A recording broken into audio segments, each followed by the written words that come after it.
Deciding between break-fix and managed services can be a daunting task for many businesses, especially when studies show that managed services can lead to cost reductions of 25 to 45% and efficiency gains of 45 to 65%.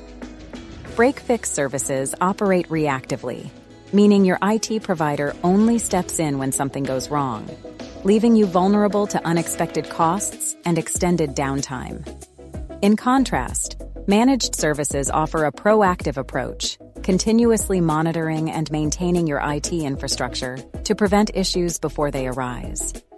This means fewer disruptions and more focus on your core business. Additionally, managed services help align your IT strategy with your business goals, providing a collaborative partnership instead of a transactional relationship.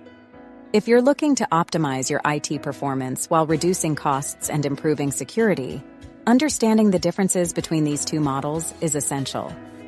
To delve deeper into this topic and discover which IT support model best fits your business needs, visit our website to read the full article. And don't forget to add this discussion to your Spotify playlist.